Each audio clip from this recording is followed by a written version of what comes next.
Okay sir. Good morning to all. ఈ నెల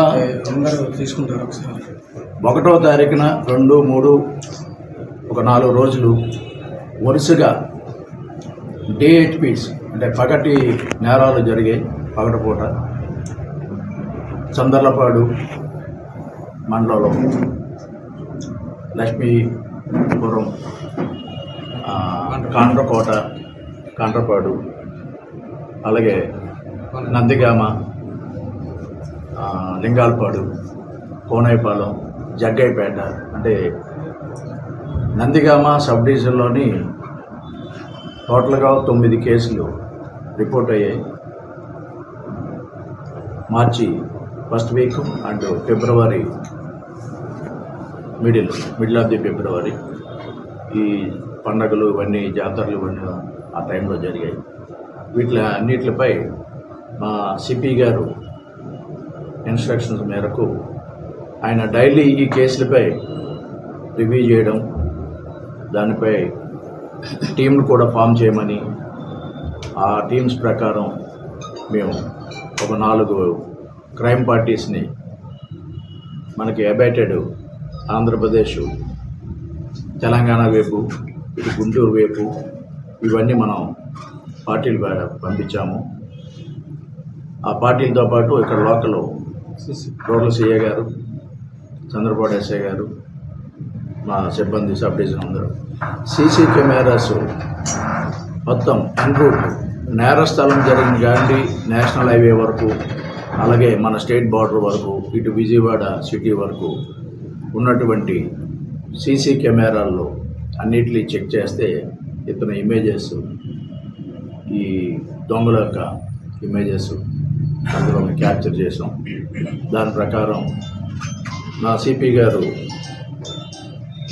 ఈ మధ్యకాలంలో ఈ దొంగతనాలు జరిగినప్పుడు టెక్నాలజీ వాడమని, టెక్నాలజీ ప్రకారము అంటే ఈ వాళ్ళు వాడుతున్న సెల్ ఫోన్లు ఆధారంగా వారి యొక్క కదలికలు, మూమెంట్ అన్నీ మనకు ఎప్పటికప్పుడు తెలుస్తున్నాయి.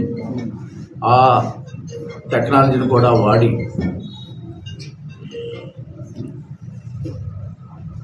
సూర్యారావుపేట, వంకోత్తు నాగరాజు అనే అతనిపై కూడా మేము నిఘా పెట్టడం జరిగింది. అంటే అతను అఫెండర్ అయిన తెలంగాణ ఏరియాలో 4-5 జిల్లాల్లో చేస్తున్నారు.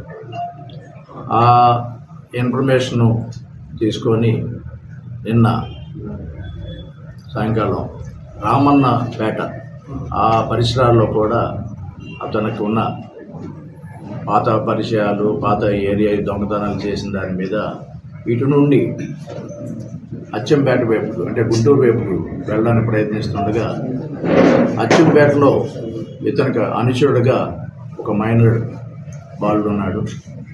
అతని సహాయంతో ఈ disposal of the stolen property చేయడానికి నిన్న వెళ్తూ ఉండగా చంద్రపాడు సిఐ గారు, రోడ్ల సిఐ గారు, చంద్రపాడు ఎస్ఐ గారు నిన్న వాళ్ళని క్యాచ్ చేసి వారిని ఇంట్రాగేషన్ చేసి వాళ్ళ దగ్గర రికవరీ చేయగా రమారమి 300 గ్రాములు బంగారం, 400 గ్రాముల వెండి ఈ 2 సీజ్ చేసి స్వాధీనపరచుకొని ఈరోజు కోర్టుకి హాజరుపరుస్తుంది. అలాగే అతను చేసిన ఉపజల స్టేట్మెంటు ఇవన్నీ రికార్డ్ చేయగా గుంటూరు జిల్లా అచ్చంపేట అంటే పల్నాడు ఆ ఏరియాలో ఈ తరహా నేరాలు ఒక 8 కూడా ఇలాంటివి చేసినట్టుగా మాకు ఉపజల స్టేట్మెంట్ ఇచ్చారు. దాన్ని ఆ జిల్లా ఎస్పీ గారికి, వాళ్ళ క్రైమ్ పార్టీకి కూడా మేము షేర్ చేసాం.